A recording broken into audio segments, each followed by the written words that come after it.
Hello, everyone, and welcome back to the Common Sense Crypto channel. As with you always, this is Rich doing another video today on XRP.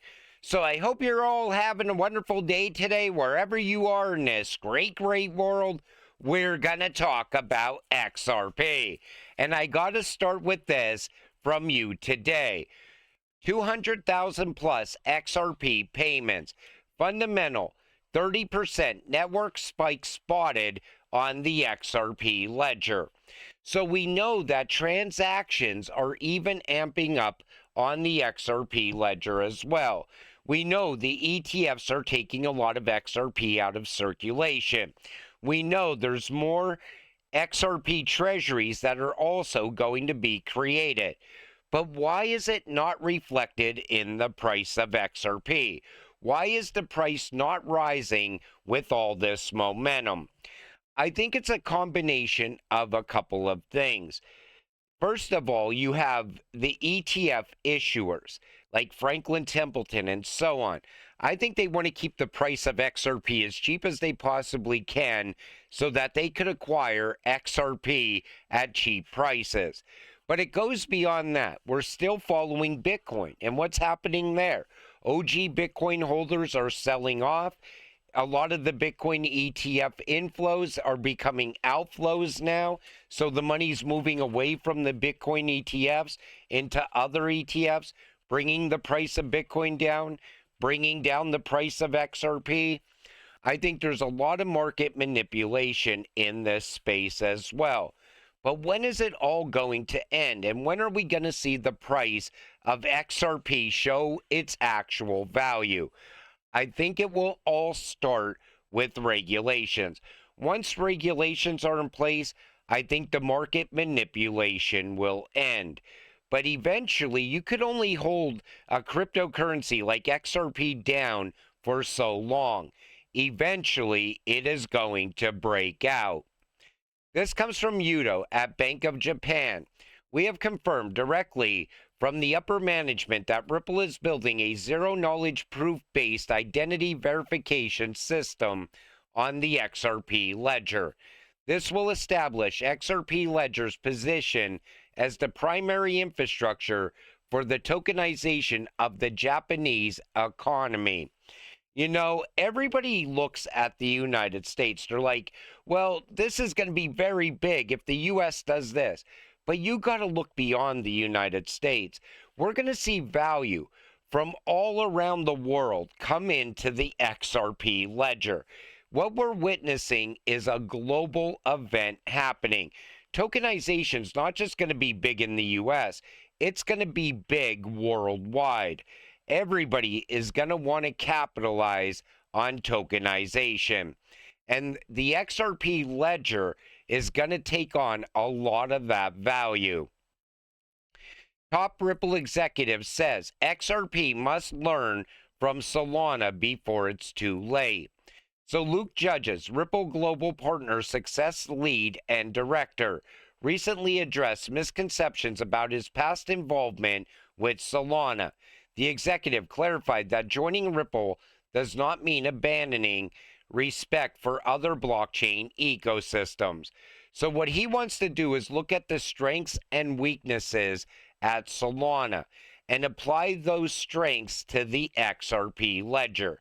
The XRP ledger is now getting smart contracts. That's going to be game changing. We're going to see a lot of projects and a lot of value come to the XRP ledger.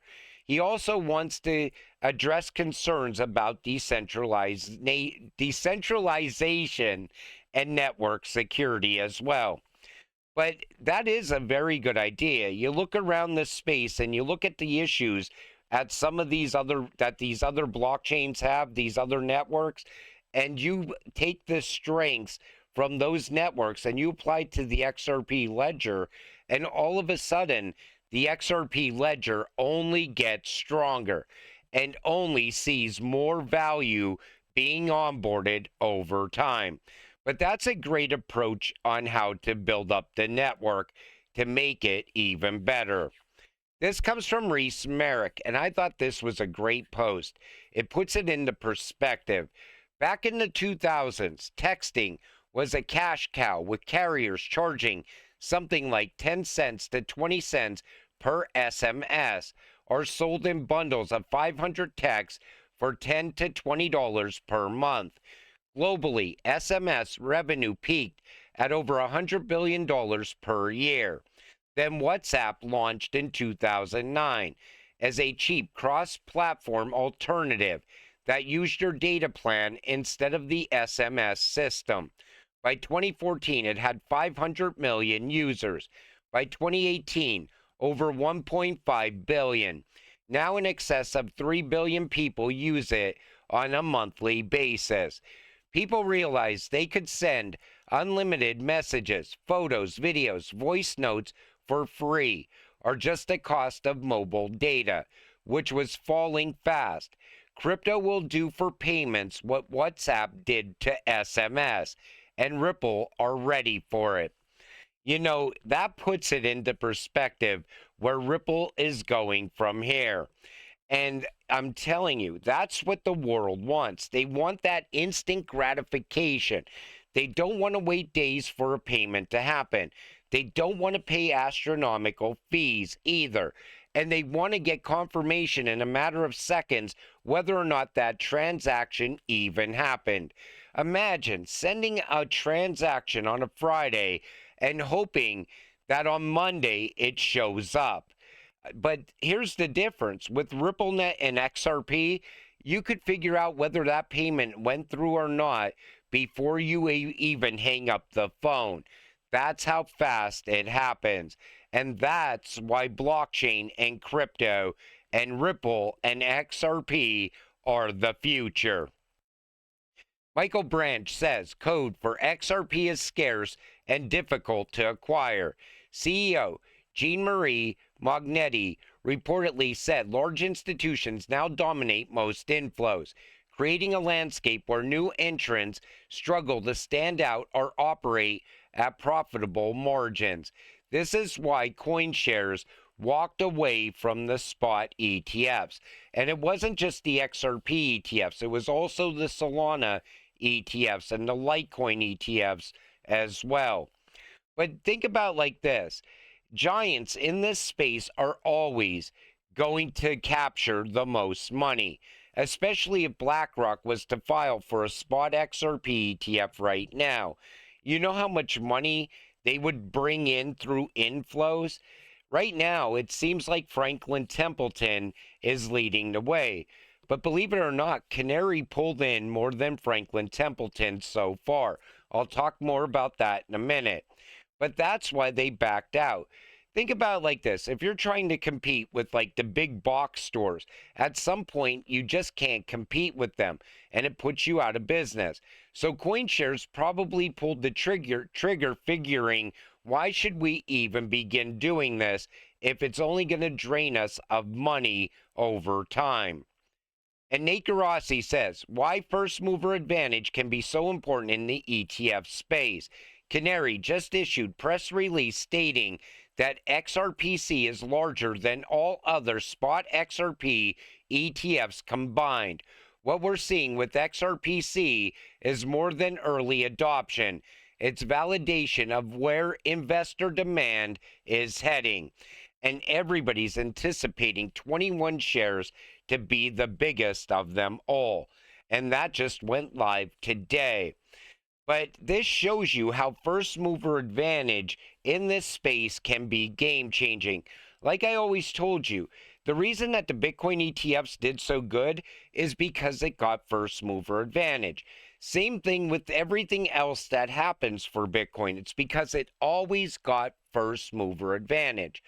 But in a level playing field, all of a sudden the tide turns and altcoins can definitely outperform Bitcoin. The history of altcoins, how Bitcoin's rivals changed the crypto game. And this article, I like it because it's written by a guy who doesn't even hold any crypto. But what he's saying is this: the history of altcoins shows how the crypto world has grown far beyond Bitcoin. From early experiments like Litecoin and Namecoin to Ethereum smart contracts and the wide variety of coins today, Altcoins have pushed innovation, creating new use cases, and shaped markets in ways no one could have predicted. Altcoins continue to drive experimentation, inspiring new ideas in finance, gaming, privacy, and beyond. For beginners and seasoned traders alike, exploring this space thoughtfully can be both exciting and educational. By staying informed, doing your research, and approaching projects carefully, you can appreciate the full impact of altcoins and navigate the crypto world with confidence.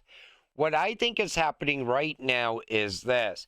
Technology is nonstop advancing, and as it's advancing, certain cryptocurrencies are advancing with it. Where Bitcoin, it's stuck in the past, and all they do is just create new narratives around it. Okay, it failed as digital gold, so now we'll say it's a store of value. If it fails at that, we'll call it something else. And they always like to imply that it was handed down by aliens as well. And it's something way better than crypto. In all actuality, Bitcoin is a cryptocurrency. Imagine taking crypto advice from someone who doesn't understand how market cap works. Yikes, it's crazy out here. Be careful.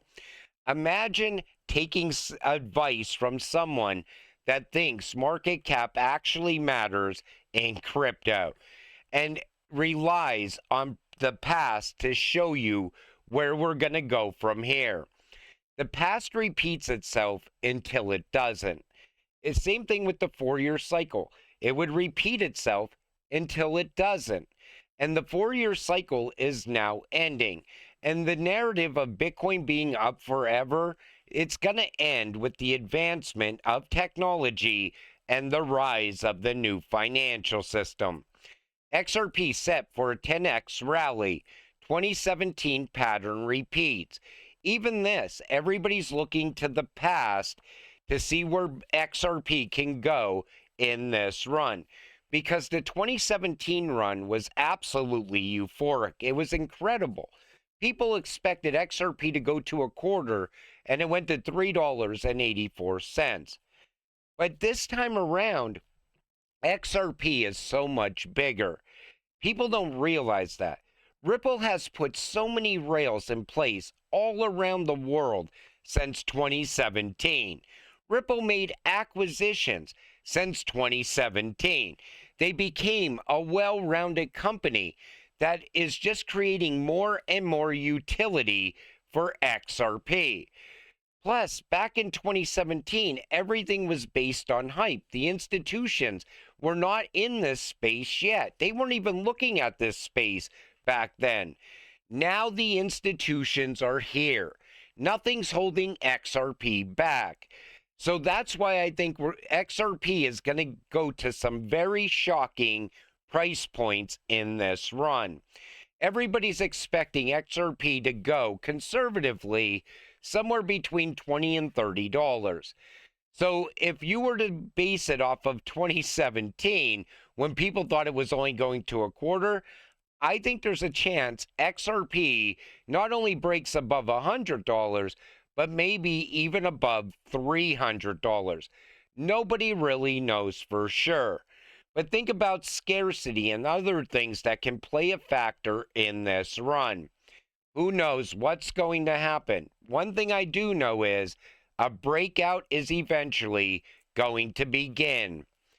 XRP needs a reality check, says top investor, but Bitcoin's still worth buying. How do these people get so stuck on Bitcoin? I mean, think about it. They're telling people not to buy XRP, yet XRP's return on investment is way higher than Bitcoin's return on investment. What are you hoping to get if you bought Bitcoin today? Maybe a 2x, and that's very bullish. I still think Bitcoin's going to struggle to get above 150K. So you could take that same money and build a decent bag of XRP and get financial freedom, or you could put your money into Bitcoin and maybe double your money. But I don't even think that's going to happen from where we are right now. But these articles, it's one after another, and they always FUD on XRP. And I think all these articles are written by Bitcoin maxis. They fear XRP because XRP is the one cryptocurrency that really stands a chance of dethroning their precious Bitcoin. And I'm telling you, if that happens during this cycle, you will never hear from Bitcoin maxis ever again. Because how can you FUD on a cryptocurrency that took the #1 spot? You just can't do it. But until it all happens, stay patient, stay positive, and let's get rich together. With that said, I'm going to wrap up this video. I want to thank you all for watching. I appreciate all of you. I'll see you in the next one. Have a great night.